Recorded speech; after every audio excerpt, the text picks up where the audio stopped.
kay Sir Ben Tulfo, Sir. Ito po ako.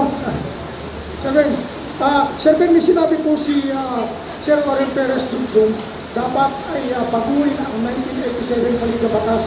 Kung ikaw po ang tatanungin, Sir Ben, may dapat bang baguhin sa Liga Batas? Second, sinabi niyo din po na mas palawakin pa ang produkto ng importasyon sa bansa. Hindi ba ito makaka-apekto sa mga maliliit na negosyante? Doon sa pangalawang tanong mo, may effect yan. But going back doon sa sinasabi mo, repeat to me the first question. Dikit mo naman. Repeat to me the first question. Dikit mo pa sa laksan mo ng konti. Kasi Sir, yung first question po, sinabi ni Mr. Perez Dugdong na dapat ay baguhin ang ilang provision sa 1987 sa Ligang Batas. Kung ikaw po ang tatanungin, Sir Ben, may dapat bang baguhin sa saligang batas natin sa ngayon? may kasabihan, if it broken, why fix? Kung gusto mong sabihin, baguhin, kaya Constitutional Convention yan. Charter change, amendment, or people's initiative. Isahan ko natin yan. I refuse to talk about that. Now, ngayon, when leaders start talking and initiating something, may kasabihan na yung nagsusuri sa ibaba, look who's talking. You need the integrity. Now, medyo komplikado yung mga, because I am in the business of communication. I'm in the forest state. Gagawin kong simple. Ako, naniniwala na ang trabaho ng media, kung akong tatanungin mo dahil you're talking to me, di ba? So, let me answer this. Kung yung gusto mong sabihin, baguhin ba yung 1987? Is there something? Bilang sa media pa ako ngayon, habang nakikita mo ako ngayon na nagsasalita sa Forest State, trabaho ng media to interpret, digest, ingest yung mga sinasabi.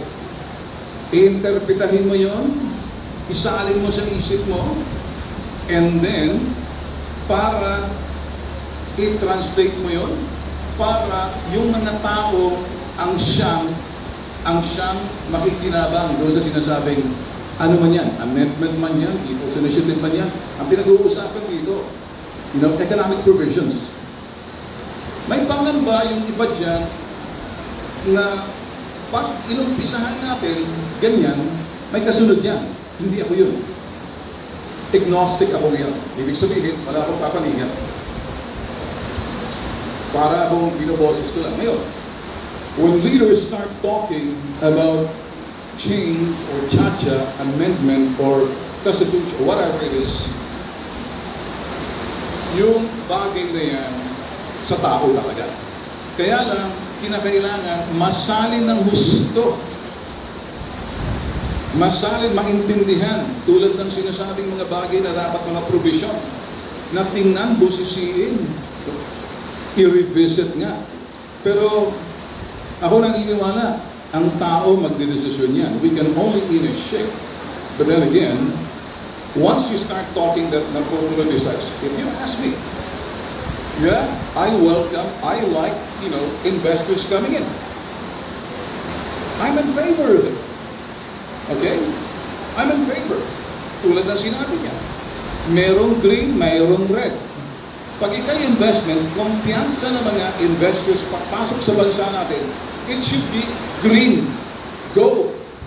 Hindi yung green, orange, red. Parang traffic light eh. No, tanggalin yan. It must be a green light. Mahikayat. Ang question, nakahanda ba tayo?